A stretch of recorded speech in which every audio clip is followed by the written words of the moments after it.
शेतकरी सगळ्यात मूर्ख, प्रकाश आंबेडकर यांचे अजब विधान. महायुती सत्तेत आल्यास शेतकऱ्यांचे कर्ज माफ केलं जाईल असं आश्वासन मुख्यमंत्री देवेंद्र फडणवीस यांनी निवडणुकीपूर्वी दिलं होतं. पण सत्ता स्थापन होताच राज्याचे अर्थमंत्री आणि राष्ट्रवादी काँग्रेसचे नेते अजित पवार मात्र मी कधीच कर्जमाफी देईन असं बोललो नसल्याचं सांगितलंय.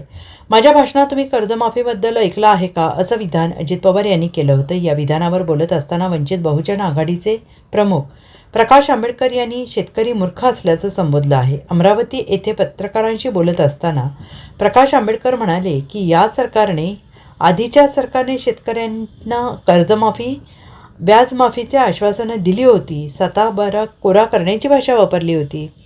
मी शेतकऱ्यांना मूर्ख यासाठी म्हणतो कारण त्यांनी पुन्हा सत्तेवर कोणाला बसवलं, मग आता पुन्हा रडत बसण्याचं कारण काय? शेतामध्ये जे पेरतं तेच उगवतं.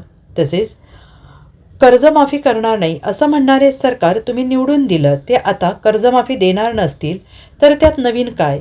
निसर्गाच्या नियमाच्या विरोधात जर शेतकरी वागणार असतील तर ते भोगावे लागणारच.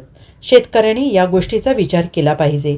मी सत्य बोलल्यामुळे लोक मला शिव्या घालतील याची मला अजिबात पर्वा नाही असंही प्रकाश आंबेडकर यांनी म्हटलेलं आहे.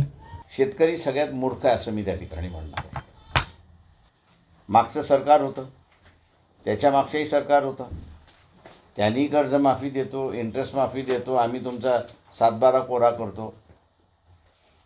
मी मूर्ख याच्यासाठी म्हणालो शेतकऱ्याला की त्यांनी पुन्हा सत्तेवरती कोणाला आणलं आणि आता कशाला रडत बसलाय? शेतामध्ये तुम्ही जे पेरणार आहात तेच उगवणार आहात, दुसरं तिसरं उगवणारं नाही आहे. त्याच्यामुळे जे माफी करणारं सरकार नाही ते आता सत्तेमध्ये आल्यानंतर आम्ही माफी करणार नाही म्हणत असतील तर नवीन काही आहे?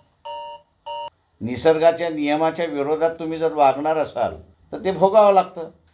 शेतकऱ्यांनी ह्याचा पहिल्यांदा असा विचार केला पाहिजे. Bureau report, SBN Marathi, Dhule.